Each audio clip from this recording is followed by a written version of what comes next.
ముందుగా పార్లమెంట్ అభ్యర్థులను మీకు ముందు చూపిస్తాను. ముందుగా మన విశాఖపట్నం, మన అనకాపల్లి పార్లమెంట్ అభ్యర్థులుగా మీకు జేడీ గారు ఉన్నారు. పక్కన ఇద్దరు ఇండియన్ సివిల్ సర్వీసెస్ అధికారులు, గెట్టాళ్ళు. ఈయన అనకాపల్లికి, జేడీ గారేమో వైజాగ్ పార్లమెంట్, గాజువాక్ నేను ఆయన లోక్సభకు పంపిద్దామంటే నువ్వేంటి అసెంబ్లీ తీసుకొస్తావు, అసెంబ్లీ నన్ను హ్యాండిల్ చేయండి. మీరు చూశారు ఒక లిస్ట్ నేను అనౌన్స్ చేసినప్పుడు మొదటి 32 మందిలో ఒక వ్యక్తికి ఫస్ట్ పేరు చెప్పాను. సుందరపు విజయ్ కుమార్ యలమంచిలికి నన్ను వచ్చి నా సీట్ చెప్పు, నాకు చెప్పేసి బాబు నువ్వు పంచి మా జన సైనికులందరూ, మా అభ్యర్థులందరూ, మా జనరల్ బాడీ ఏమి కోరుకుంటుందో అది వాళ్ళు నేను కోరుకుంటూ ఇచ్చేస్తాను, అది నేను ఒప్పుకుంటానని చెప్పాను. మా జనరల్ బాడీ ఒప్పుకుంది. సుందరపు విజయ్ కుమార్ని మన యలమంచిల అభ్యర్థిగా పెట్టడం జరుగుతుంది. సుందరపు విజయ్ కుమార్ ఎలాంటి వాడు అంటే, యలమంచిలో మాట్లాడుతూ గుర్తుంది, ఎక్కడ పెట్టినా వాళ్ళు బస్తా బియ్యం కనిపిస్తే కూడా అమ్మేసుకున్నారు తెలుగుదేశం వాళ్ళు అసహ్యం. అదే పంచకల రమేష్ బాబు గారు ఎవరంటే నాకు తెలీదు, తెలుసులే మనం గెలిపించిన వాళ్ళమే కదా. పాపం మన దగ్గర ఉంటే నీతి నిజాయితీలతో ఉంటారబ్బా. తెలుగుదేశం వెళ్ళగానే మొత్తం ఇసుక చూడగానే తినేయాలనిపిస్తాను. సో పంచకల్ రమేష్ బాబు గారికి దోపిడీని అరికట్టడానికి ఈ రోజున సుందరపు విజయ్ కుమార్ గారిని యలమంచిల నుంచి మనం నిలబెడుతున్నాం.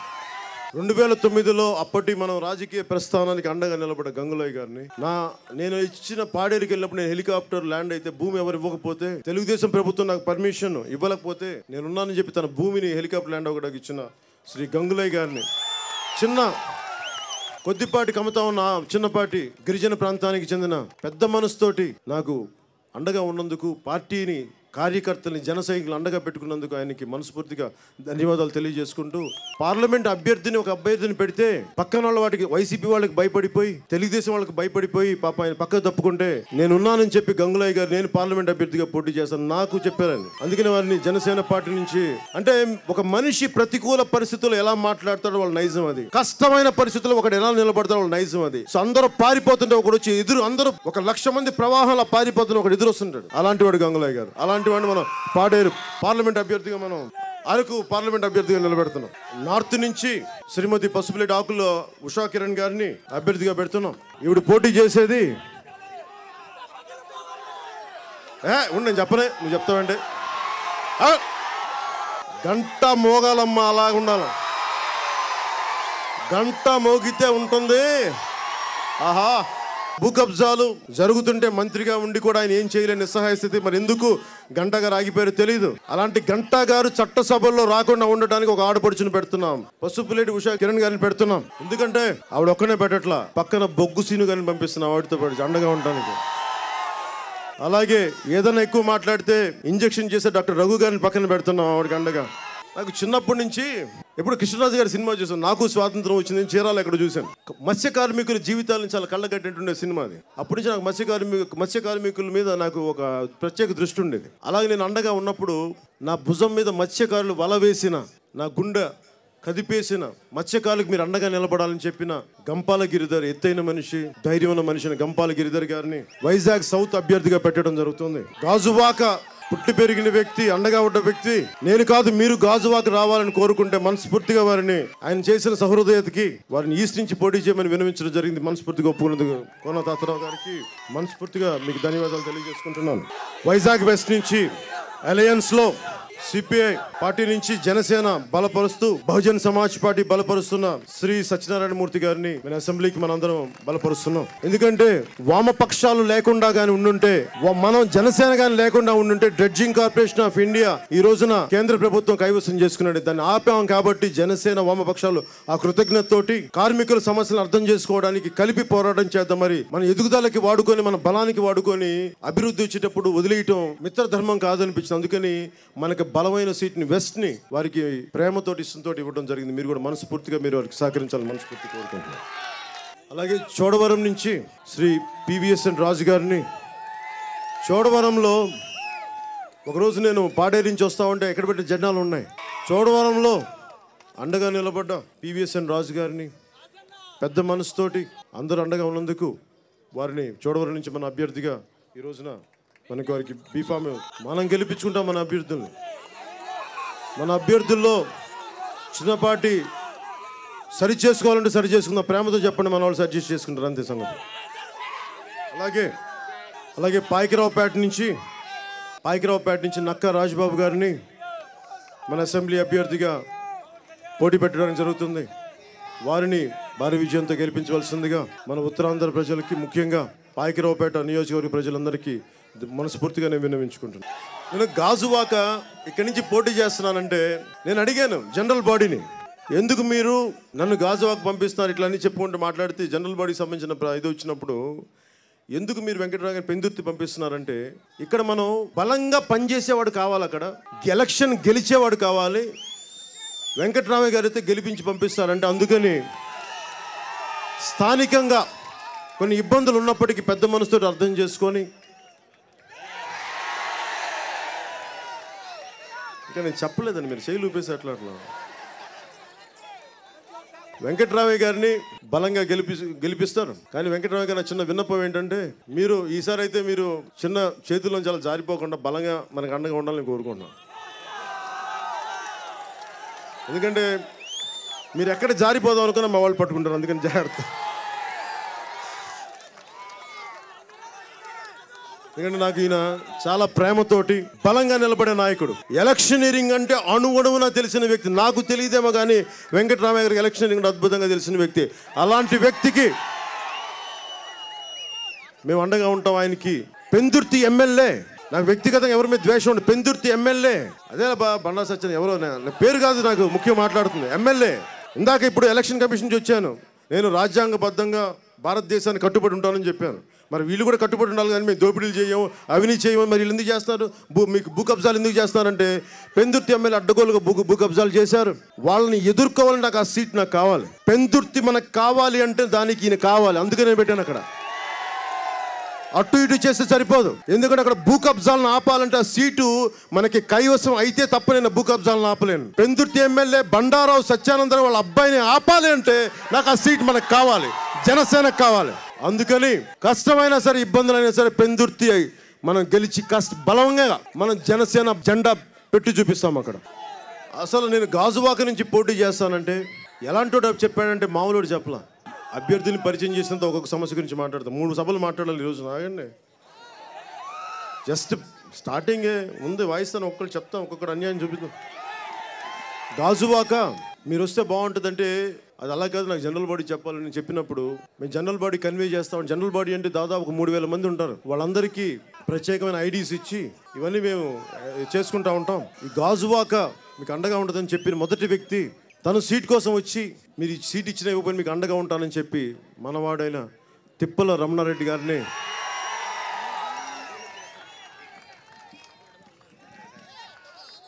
ఎంత ఇష్టం అంటే నాకు ఈయన గుండెల నిండా ప్రేమ ఉన్న వ్యక్తి. ఇలాంటి వ్యక్తిని గుండెల్లో పెట్టుకుంటాం. ఈయన ఎంత అందంగా గౌరవిస్తానో మీరు నాకు జనసేన ప్రభుత్వాన్ని తెచ్చిన తర్వాత మీకు చూపిస్తాను. నేను గౌరవం ఎంత గౌరవిస్తాను. నేను తిప్పల రమణారెడ్డి గారు మనస్ఫూర్తిగా ఒప్పుకున్నందుకు మీ అందరికీ ధన్యవాదాలు తెలుపుకుంటున్నాను. మీకు నీళ్ళు లేనప్పుడు నాకు నీళ్ళు ఎందుకు? మీరు వర్షంలో తడుస్తుంటే ఆ రోజు నాకు ప్రధానమంత్రి గారు మాట్లాడుతుంటే ఇంకా మిగతా పెద్దలు మాట్లాడి గొడుగు పట్టుకోవాలి, గొడుగు పడుతుంది, సత్ గొడుగు తీయండి నాకు ఎందుకని. మా వాళ్ళు వర్షంలో తడుస్తున్నప్పుడు నేనేంటి నేను అలా ఈరోజు నా గొంతు ఎండుకు పోతా ఉంటే మీ గొంతు ఎండుకు పోతాను, నా గొంతు కూడా ఎండుకు పోయి ఏదో జీవితం పోతుంది. మీకు ఒకే ఒక అభ్యర్థిని పరిచయం చేయాలి. మీకు అందరినీ పరిచయం చేశాను, ఒకే ఒక అభ్యర్థిని పరిచయం చేయలేదు మీకు. ఆ అభ్యర్థి కొంచెం మీ అందరికి ఎంతవరకు తెలుసో నాకు తెలియదు, కానీ కొంచెం మీకు గుర్తిస్తారు నేను అనుకుంటున్నాను. ఆ అభ్యర్థిని కొంచెం బలంగా మీరు ఆయనకు ఎంతో సహకరించండి. కొంచెం నిలబడే వ్యక్తి, పారిపోయే వ్యక్తి కాదు. వైజాగ్లోనే ఏదో చిన్నపాటి క్లాసెస్ తీసుకున్నాడంట 10 సంవత్సరాల క్రితం. ఆ అభ్యర్థిని గాజువాక్కి అభ్యర్థిగా పెట్టడం జరిగింది. ఆ అభ్యర్థి పవన్ కళ్యాణ్. సో నన్ను కూడా అడగందే అమ్మాయిని అన్నం పెట్టదంటారు కదా, అన్నం పెట్టమని అడిగేవాడిని కాదు, మా అమ్మాయి తీసుకొచ్చి పెట్టేది. నాకు తల్లి ప్రేమ చూపించారు, తండ్రి ప్రేమ చూపించారు, సోదరి ప్రేమ చూపించారు, సోదరి ప్రేమ చూపించారు. కానీ నా వంతు బాధ్యతగా ఒక నాయకుడిగా, ఒక అభ్యర్థిగా పవన్ కళ్యాణ్ అనే అభ్యర్థిని గాజువాక నియోజకవర్గానికి పోటీ చేస్తున్నాడు. మీ దీవెనలు కావాలి.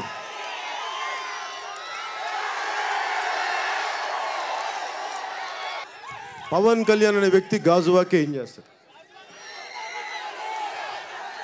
ఇది నా లాస్ట్ మీటింగ్ కాదమ్మా, ఫస్ట్ మీటింగ్. గాజువాకి నేను ఏం చేస్తాననేది అగలే మీటింగ్ మే బాత్ కరేంగే.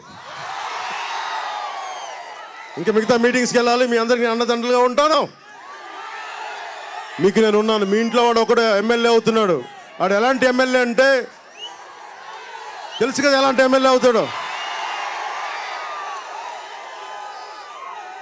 ఆంధ్రప్రదేశ్ అసెంబ్లీ మన చేతిలోకి రావాలి. ఎవరెవరో ముఖ్యమంత్రులు అయ్యారు. 1000 కోట్లు ముఖ్యమంత్రులు కొడుకులు ముఖ్యమంత్రులు అయ్యారు. ముఖ్యమంత్రి అల్లుళ్ళు ముఖ్యమంత్రులు అయ్యారు. ముఖ్యమంత్రులు కొడుకులు ముఖ్యమంత్రులు అవ్వాలని ఊళ్ళు ఊరుతున్నారు. ఒక సామాన్యుడు, ఒక చిన్నపాటి కానిస్టేబుల్ కొడుకు, ఒక పోస్ట్ మాస్టర్ మనవడు, ఆ వ్యక్తి పేరు పవన్ కళ్యాణ్ మీకు అండగా ఉంటాడు. ఒకసారి మీ అందరికీ ధన్యవాదాలు తెలుపుకుంటూ, అంటే నేను మొదట అడుగు పెట్టినప్పుడు ఎప్పుడైనా గొప్ప ప్రయాణం అయినా సరే దాన్ని వచ్చి చెప్తా. మా వాళ్ళకి నేను మీకు ఎంత అర్థమవుతుందని చెప్తాను. నేను ఒక్క అడుగు అంటే ఎంత ప్రయాణం అయినా ఒక్క అడుగుతో మొదలవుతుంది. మా కింద నుంచి వస్తాను, నేను చెప్పకర్లా. నన్ను అంత అర్థం చేసుకున్నాను తమ్ముళ్ళు. ఆ ఒక్క అడుగు మొదలు పెట్టినప్పుడు నాకు ఎవరు లేరు, నా దగ్గర ఒక్కళ్ళు లేరు. ఈరోజు నా పక్కన ఎలాంటి వాళ్ళు వచ్చారో మీరు చూశారు. రాజకీయాలు కావాల్సింది 1000 కోట్లు కాదు, రౌడీలు కాదు, కిరాయి మోకలు కాదు. నడిచే కొండెత్తు గుండె ధైర్యం ఉన్నాడు ఎవరైనా రాజకీయాల్లోకి రావచ్చు. అది మేము చేసి చూపిస్తున్నాం. మిమ్మల్ని ఎలా ఎదుర్కొంటాం, 1000 కోట్లు ఉన్న వాళ్ళు ఎలా ఎదుర్కొంటాం అంటే గుండె ధైర్యం ఎదుర్కొంటామా? ఏం కావాలి దానికి? ఎవడో మాట్లాడతాడు. ఒక వ్యక్తి మీద, ఒక నిజాయితీ పరుడైన అధికారి మీద సాక్షాత్తు కేంద్ర ప్రభుత్వం అడ్డగోలుగా ఆయనని ఇబ్బంది పెట్టి 400 మంది సిఎస్ఎఫ్ ఫోర్స్ని పెడితే మెత్తగా ఉంటాడు ఆయన మనిషి.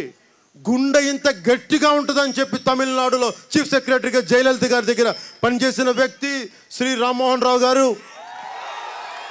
నేను ఆయన వస్తారని నాకు ఎక్స్పెక్ట్ చేయలే. ఆయన ఒకటే చెప్పారు, నీలాంటి నాయకుడు దేశానికి అవసరం, నీలాంటి నాయకుడు ప్రజలకు అవసరం, నీలాంటి నాయకుడు సమాజానికి అవసరం.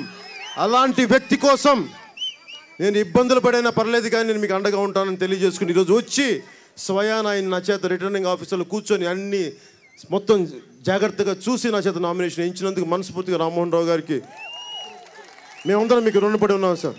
బహుజన్ సమాజ్ పార్టీ నుంచి గోవింద్ కృష్ణారావు గారు, ముత్యాలరావు గారు. ఎందుకు బహుజన్ సమాజ్ పార్టీకి నేను ఊహించలా. నేను మాయావతి గారిని కలిసినప్పుడు ఆవిడ ఒక వర్గానికి నాయకురాలు కాదు, దేశం మొత్తానికే నాయకురాలు, బలమైన నాయకురాలు. ఉత్తరప్రదేశ్లో వీధి వీధికి ఒక గుండా ఉంటే అలాంటి వీధిని ఒక గుండాలను ఎదుర్కొంది ఒక సామాన్యమైన ఆడపడుచు, బడుగు బలహీన వర్గాల ఆడపడుచు. అలాంటి తల్లికి, అలాంటి అక్కకి, అలాంటి ఆడపడుచుకి, అలాంటి బెహన్జీకి మేము ధన్యవాదాలు తెలుపుకుంటూ బీఎస్పీకి మనస్ఫూర్తిగా మేము గుండెలో పెట్టుకుంటున్నామని చెప్పి బలమైన సీట్లు ఇచ్చి వారితో సహకారంతో మేము ముందుకెళ్తామని తెలియజేసుకుంటూ మీ అందరికీ ధన్యవాదాలు తెలుపుకుంటున్నాను.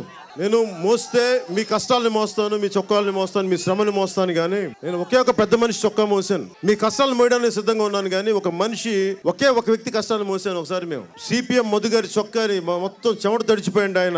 ఆయన చొక్కాని తీసుకుని నా పక్కన నడిచాను. ఎందుకంటే నాకు ఆయన అంటే అంత ఇష్టం, అంత ప్రేమ. ఈ వయసులో కూడా పోరాటం చేసేవాడు. అలాంటి పోరాట యోధులు అణువణువున సిపిఎంలో ఉంటారు.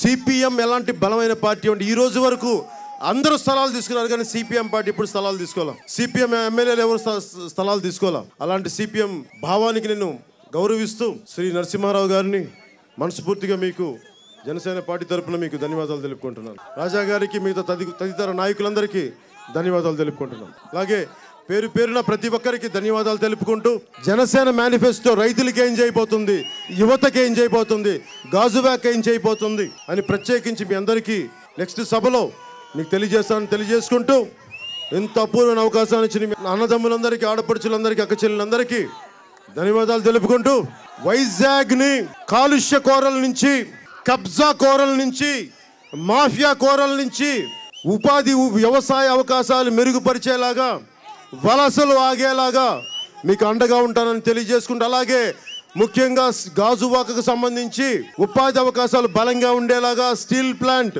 భూములు కోల్పోయిన నిర్వాసితులకి మేము అండగా ఉంటామని తెలియజేసుకుంటాను. ఆ రోజు స్టీల్ ప్లాంట్ నిర్వాసితులు మీరు త్యాగాలు చేశారు, మీరు భూములు ఇచ్చారు.